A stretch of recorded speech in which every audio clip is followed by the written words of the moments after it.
Mamlakatimiz farmatsevtika tarmog'ida amalga oshirilayotgan islohotlar aholini sifatli va arzon dori vositalari bilan ta'minlash. Abu Ali ibn Sino Sharq gavhari jahon merosi mavzusida o'tkazilgan xalqaro anjuman kun tartibida ana shu masalalar muhokama qilindi. Hozir shu haqda.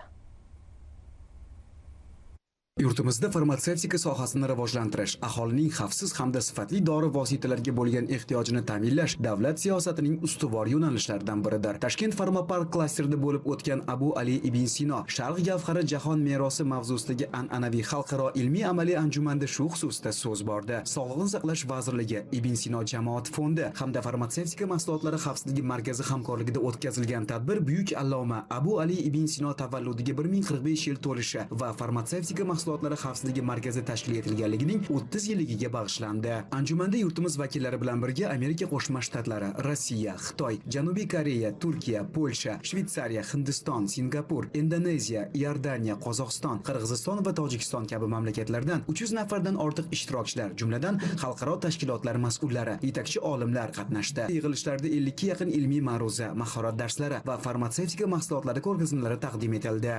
Xalqaro ekspertlarni jalb qilgan holda respublikamizga ilg'or xorijiy tajribalarni joriy qilish, davlat ro'yxatdan o'tkazish tizimini takomillashtirish, litsenziyalashtirish, GMP, GDP, GPP standartlarini va sertifikatlashtirish jarayonlarini, inspeksiyalarni xalqaro darajadagi yo'liga qo'yib va xalqaro e'tirofga ega bo'lish uchun chora-tadbir rejasi belgilangan. Ro'yxatdan o'tkazishdan boshlab klinik sinovlar, klinik oldi sinovlari, biokvalentlik sinovlarini joriy qilish bo'yicha mana Polsha, Rossiya, Hindiston davlatlaridan mutaxassislar kelib fikr almashmoqda. Ta'kidlanishicha, buyuk alloma Abu Ali ibn Sino 10 asr muqaddam yaratgan ilmiy asarlari bilan nafaqat Sharq, balki jahon ilm fani rivojiga ulkan hissa qo'shgan. Anjumanda uning ilmiy merosi, xususan tib qonunlari asarining zamonaviy tibbiyotdagi ahamiyati alohida e'tirof etildi. O'z navbatida jahon farmatsevtikasidagi zamonaviy tendensiyalar, O'zbekistonda bu sohaga doir dolzarb masalalar muhokama qilindi. Bugungi anjuman sog'liqni saqlash va farmatsevtika sohasidagi hamkorlikning mustahkam poydevorga ega ekanini ko'rsatmoqda. Shu bilan birga u O'zbekistonning global sog'liqni saqlash taraqqiyotiga qo'shgan hissasini ham namoyon etadi. Biz kelgusida ilmiy hamkorlikni yanada rivojlantirib, innovatsiyalarni joriy etish va aholini sifatli dori vositalari bilan ta'minlash borasida birgalikda harakat qilishga tayyormiz.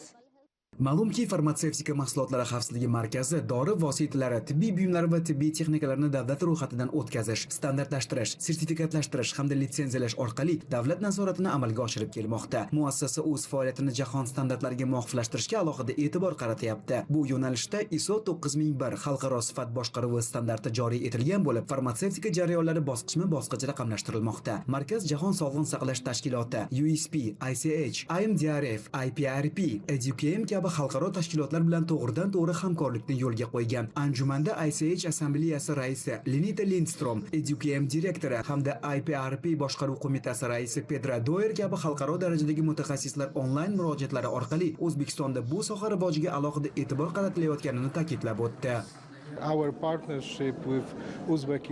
Hamkorligimiz sog'liqni saqlash va farmatsevtika sohalarida samarali tizim yaratishda muhim o'rin tutadi. Yevropada dori vositalari xavfsizligini ta'minlash bozor nazoratining barcha bosqichlarida amalga oshiriladi. Elektron nazorat tizimlari orqali mahsulotlar shaffofligi kuchaytiriladi va ehtimoliy xavf-xatarlarning oldi olinadi. Bu anjuman orqali tajriba almashish va aholi salomatligi yo'lida birgalikda ishlash imkoniyatiga ega bo'lyapmiz.